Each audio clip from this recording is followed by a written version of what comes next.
Hello, Gene Schwimmer here. Welcome to today's vlog.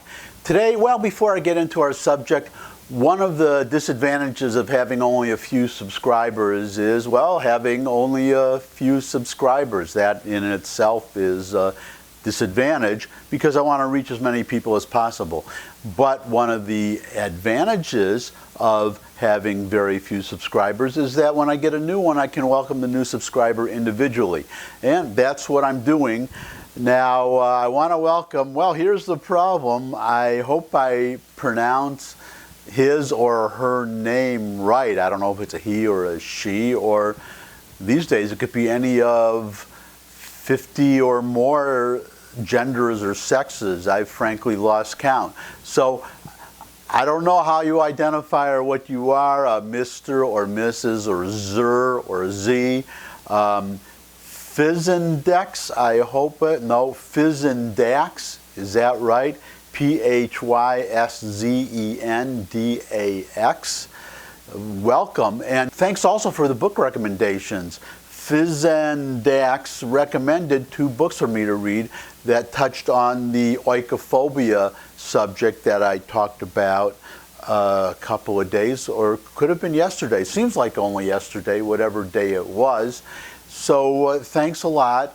Now all I need is time to read them. If they're available in Barnes & Noble, I'll take a look. The problem is I don't know when you started watching this vlog, but I've mentioned in the past I'm a working real estate broker. That's my day job. So that takes a lot of my time. And then in between, what I do is at the end of my working day, I store up a subject during the day. I kind of keep track of the news, and then I have things that I always want to talk about that are always floating around in my head.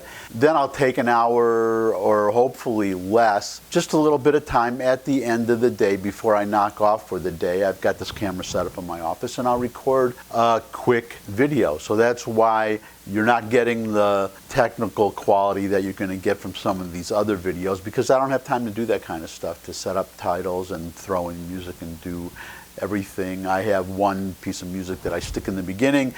That's the music, and I stick it at the end. What can I say? If I get a lot of viewers and I am someday able to monetize this channel, then the whole world will open to me, and then I'll do some fantastic stuff, I hope. That's my intention. I would love to do that. And if I live long enough, that's the other thing. As you notice, I'm not a spring chicken. Okay, on to today's subject. We have this problem with China. This is one of the things I disagree with Donald Trump on. That is, I agree with him on 2/3 of what he's doing. I agree with him on the Chinese theft of intellectual property. I also actually, this has bothered me for a long time. I've been waiting for a president to start dealing with China about their forced transfer of technology policy. In case you don't know what that is, if an American company wants to open up in China, there might be a very few exceptions that I'm not aware of. But as a rule, if you're an American business and you want to operate in China, if you want to open a facility in China, you have to partner with a Chinese company. You have to have a Chinese partner, and you have to share your technology, all your trade secrets, with your Chinese partner, which is sharing it with the Chinese government, because that's how closely the private businesses and the Chinese government are linked. And that's one of the other problems that we're dealing with, just as a general rule, because China has this China 2025 policy where they want to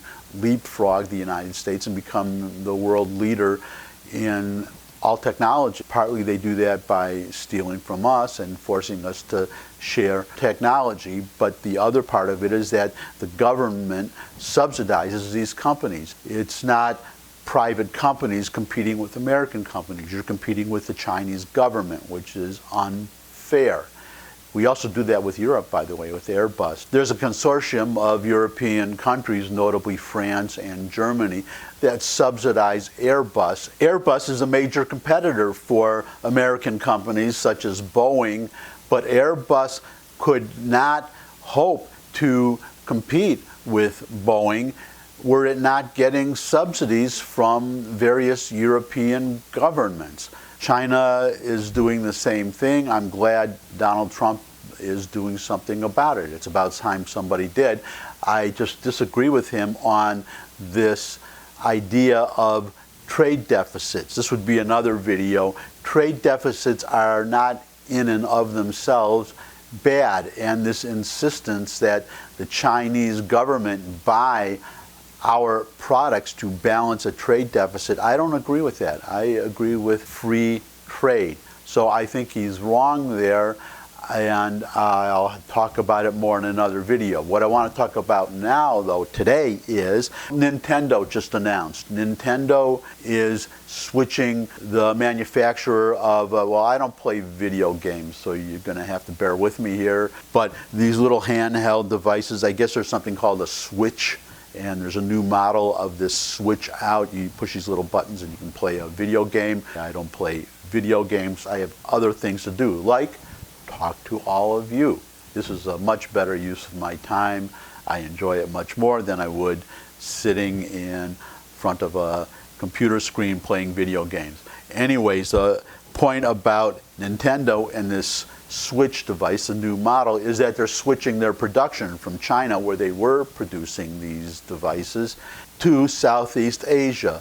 The article I'm linking to doesn't say this specific country, so I can't tell you which one, but they're moving their production out of China. Also in that same article, it mentions that there are other companies doing the same thing. I guess Google has something called Nest. It's a product called Nest. I'm not sure what that is. I think it's a camera system or a security system or something like Alexa that Amazon has to compete with Amazon's Alexa product. I don't know what it is. All I know is that Google is switching the production of these devices out of China to another country or location, but I would guess it's Southeast Asia, one of those countries there.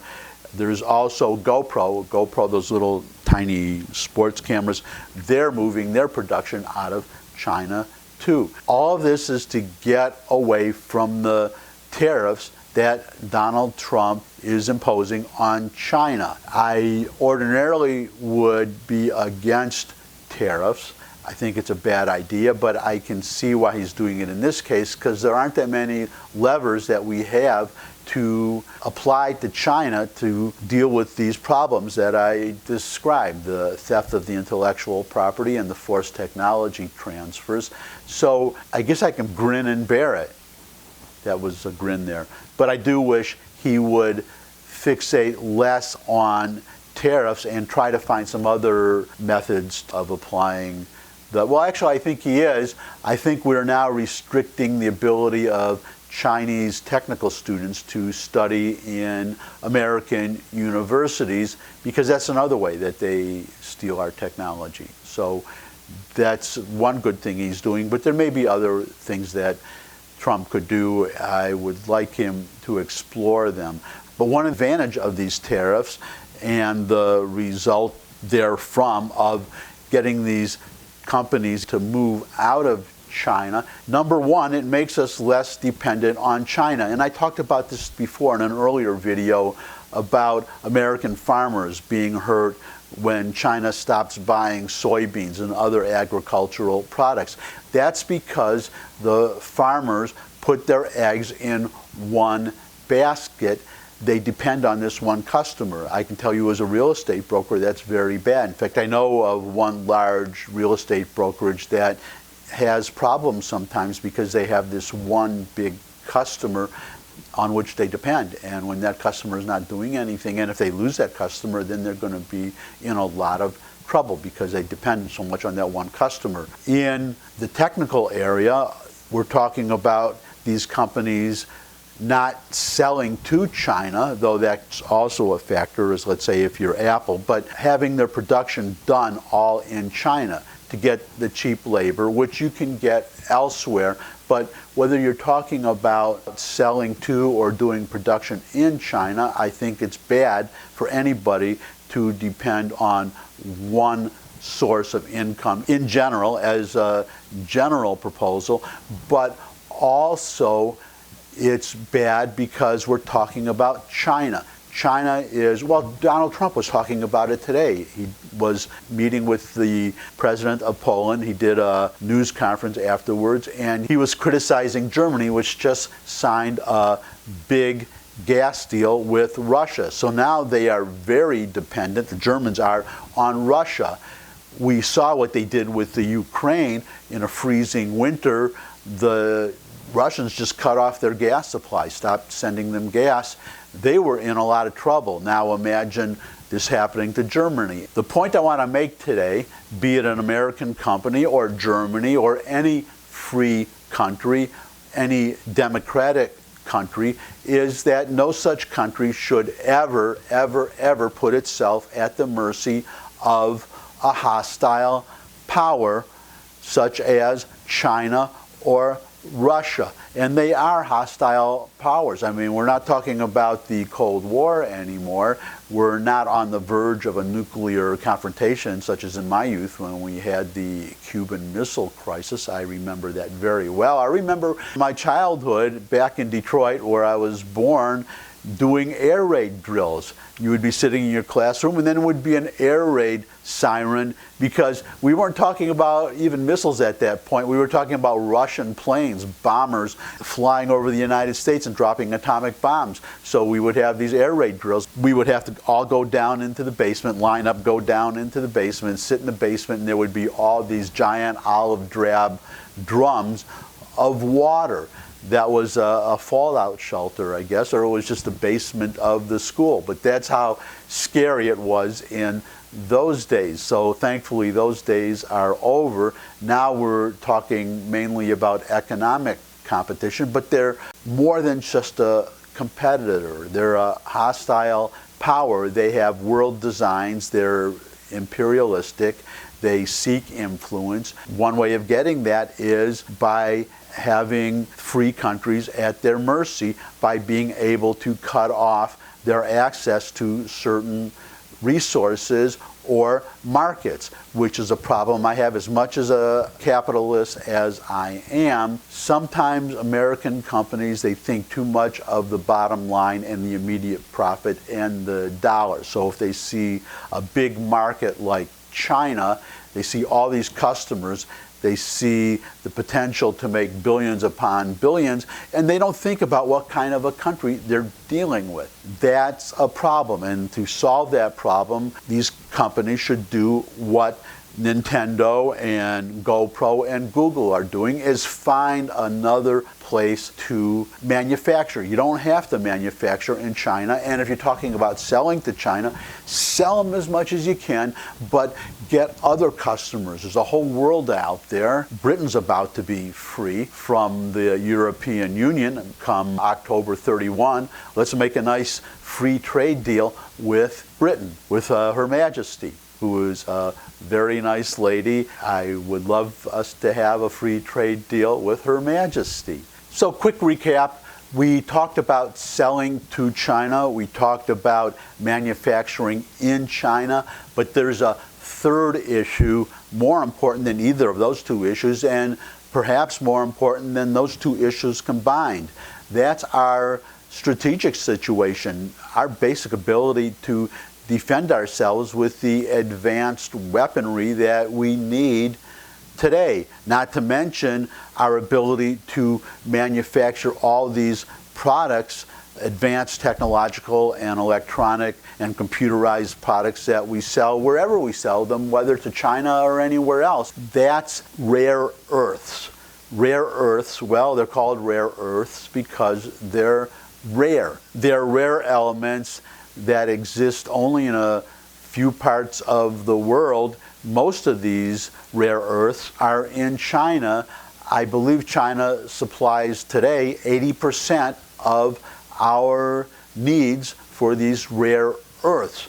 Obviously, that puts us in a very bad position, and in fact, the Chinese have floated the idea of cutting off our access to rare earths to retaliate against Donald Trump and his tariff war against the Chinese. Now, they haven't done it yet, but fortunately, I don't remember the name of the company, but there's an American company that's already partnering with somebody else to try to find another source for these rare earths, these vital materials that we must have to have a modern society, and, as I said, to be able to defend ourselves. So that harkens back to the point I made about selling to China and manufacturing in China. We have to realize that China, when we allowed China to, we invited them to join the world community, to join the WTO, to trade with all the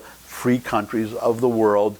Our expectation was, the whole theory, the whole reason for doing it was that we believed that China would change, that once they opened up to the world and started trading with the world, they would see the advantages of trade, which is odd because, as Trump has said, and he's right, it's to China's advantage to trade freely, to stop what they're doing, but they don't see it because they have a design on being the most influential and powerful country in the world.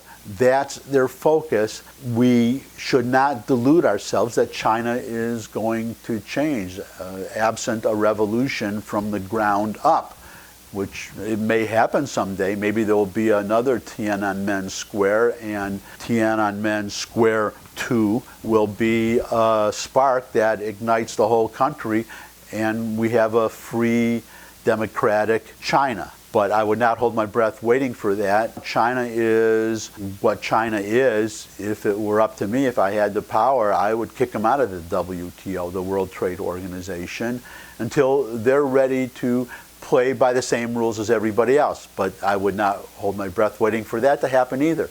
So we need to diversify ourselves away from China so that we don't need them, and then any business that we can do with them in whatever form is an advantage to us and welcome, but we can get along without them if we have to. That's my thought for today. Thanks for stopping by. As usual, thumbs up if you like the video. If you think you know somebody who would benefit from the video, share it with them. You can also share the URL to the whole channel. If you have a Twitter account, you could tweet the URL to this video, other videos, to the whole channel, to your followers, invite them to retweet. Oh, and if you have a suggestion for a topic you'd like me to cover, you could put that in the comments. And if you have your own comment, you could put your own comment in the comments. It is, after all, a comment section. And then finally, you can do what Mr. or Ms. or whatever the salutation is, Fizz and Dax did, and subscribe. And then you would not, well, if you check every day, then you won't miss a video. Well, you don't have to check every day. Monday through Friday. I try to do them Monday through Friday. I think I've only missed one day so far, but I take the weekend off.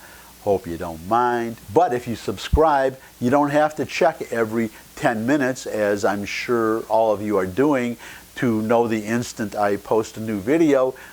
You can just subscribe and you will be alerted when a new video appears.